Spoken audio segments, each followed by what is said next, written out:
A worker covers a statue of the late singer Kate Smith near the Wells Fargo Center, Friday, April 19, 2019, in Philadelphia.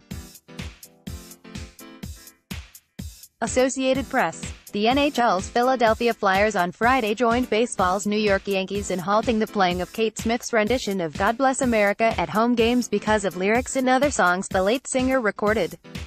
The Flyers also covered up a statue of Smith that has stood at Philadelphia's sports complex since 1987. We have recently become aware that several songs performed by Kate Smith contain offensive lyrics that do not reflect our values as an organization, the Flyers said in a statement. As we continue to look into this serious matter, we are removing Kate Smith's recording of God Bless America from our library and covering up the statue that stands outside of our arena. The statue of Smith was posted outside Philadelphia's old Spectrum Arena in 1987 and was relocated nearby when the arena was demolished in 2011. Smith, who died in 1986 at age 79,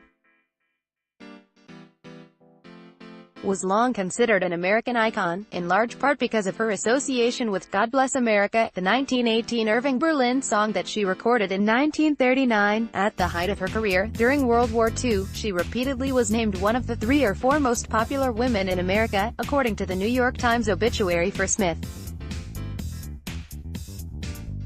No single show business figure even approached her as a seller of war bonds during World War II. In one 18-hour stint on the CBS radio network, Ms. Smith sold $107 million worth of war bonds, which were issued by the United States government to finance the war effort. Her total for a series of marathon broadcasts was over $600 million.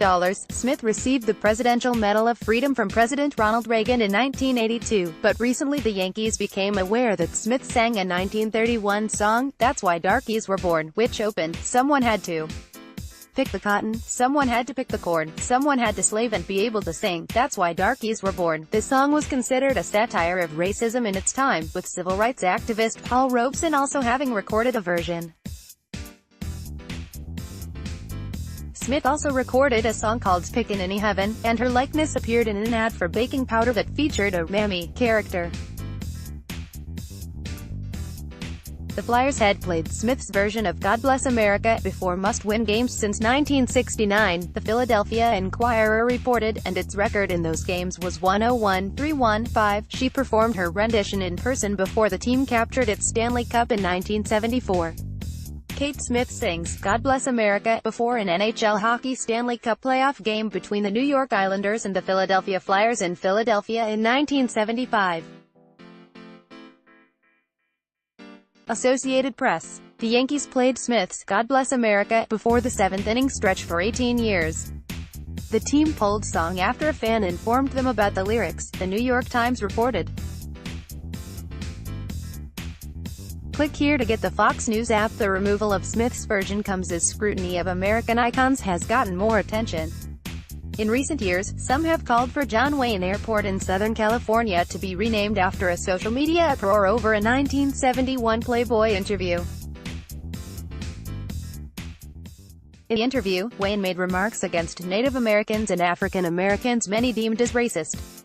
But Jack Fowler, a vice president of the National Review, argued Friday that the Yankees and Flyers were going too far in banishing Smith, and she wasn't raising dough to crush fascism. Smith was visiting the soldiers, Fowler wrote, quoting from the Times obituary, that Smith had traveled nearly 520,000 miles to entertain American troops. That's the equivalent of 130 times around the globe, he added. While the Yankees were playing baseball and getting loaded after the game, the Associated Press contributed to this report. Let's block ads. Why?